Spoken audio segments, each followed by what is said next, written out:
Hello, good afternoon বন্ধুরা। কাকলি কিচেনে তোমাদের সামনে আবারও একটা নতুন রেসিপি নিয়ে হাজির হয়ে গেছি। চাল পটল, গোবিন্দভোগ চাল দিয়ে পটলের একটা নিরামিষ রেসিপি। অসাধারণ স্বাদের, জানো তো রেসিপিটা, শুধু মুখেও দারুণ লাগে খেতে। তো এই রেসিপিটা দেখতে হলে কিন্তু তোমাদেরকে পুরো ভিডিওটা দেখতে হবে, স্কিপ করলে চলবে না। বাড়িতে থাকা সমস্ত উপকরণ দিয়ে এত সুন্দর একটা টেস্টি নিরামিষ রেসিপি বানিয়ে নাও। তো চলো তোমাদের সাথে শেয়ার করি। এখানে আমি 4টে পটল নিচ্ছি, আমি আমার পরিমাণ অনুযায়ী 4টে পটল নিচ্ছি। যে পটলগুলো একটু বেশি বীজগুলো মানে বুড়ো হয়ে গেছিলো, সেই পটলগুলোর বীজগুলো আমি বের করে দিচ্ছি। বাকি পটল দুটো কচি ছিল, আমি ওই বীজগুলো আর বের করার দরকার পড়েনি। আর একটা আলু নিয়েছি ছোটো সাইজে, সেটা কেটে নিয়েছি ডুমডুম করে, সবই দেখিয়েছি, ভালো করে ধুয়েও রেখেছি। আর এক মুঠ, আমার হাতের এক মুঠের থেকে একটুখানি চাল নিয়েছি, বেশি গোবিন্দভোগ চাল নিয়ে ভালো মতো ধুয়ে নিয়ে আমি চালটাকে রেখেছিলাম। এবার কড়াইয়ের মধ্যে একটু সর্ষের তেল দিয়ে চালটাকে আগে ভালো মতো ভেজে নেব।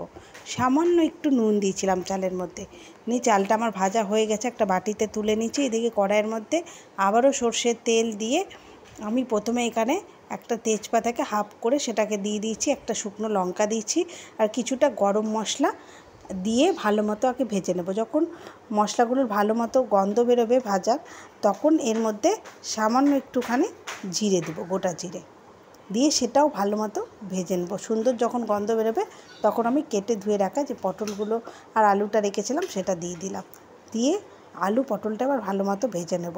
ভালো মতো নাড়াচাড়া করে ওপর থেকে একটা ঢাকনা দিয়ে দেবো, কারণ পটল থেকে কিছুটা জল ছাড়বে, এই জলেই সেদ্ধ হবে। আর ভালো মতো ভেজে নিতে হবে, কারণ ভালো মতো ভাজা না হলে কোনো সবজিরই আসল টেস্টটা কিন্তু আসে না।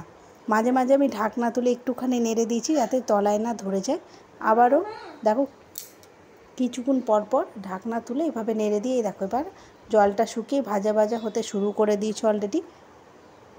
গন্ধটা খুব সুন্দর বেরোচ্ছিলো, পটল ভাজা আলু যে ভাজলে যে গন্ধটা বেরোয় সেটা ভাজা অলরেডি শুরু করে দিচ্ছি। এবার আমি তার মধ্যে মশলাগুলো এক এক করে দিয়ে দেবো। প্রথম দিচ্ছি আদা বাটা, ধনে গুঁড়ো হাফ চামচ, জিরে গুঁড়ো হচ্ছে হাফ চামচ, আর একটুখানি শুকনো লঙ্কা গুঁড়ো।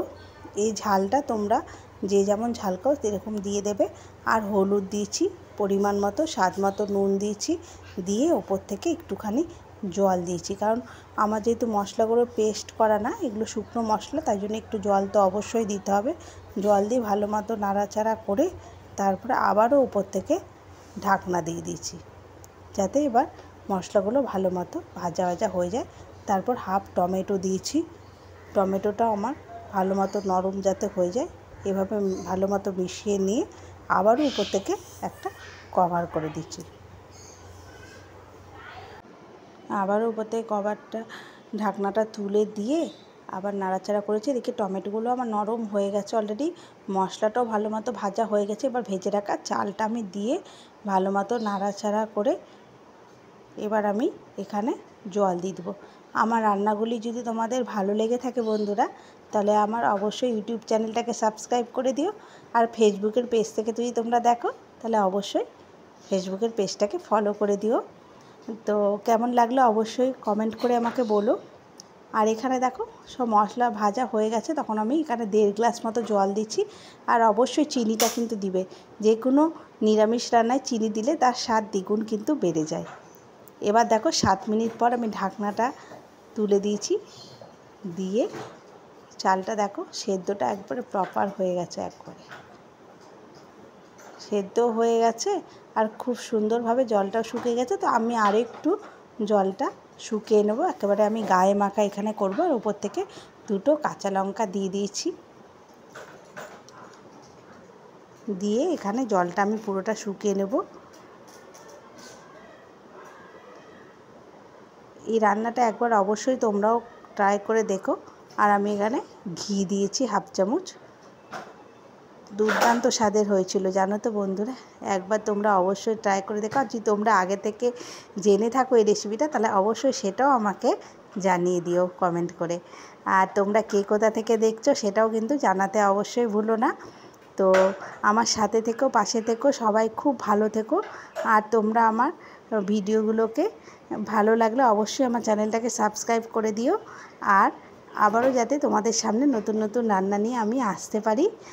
তো দেখো কালারটা দেখেই বুঝতে পারছো কতটা সুন্দর হয়েছে। সব কিছুরই কিন্তু দেখেই বোঝা যায় যে খেতে কেমন হতে পারে।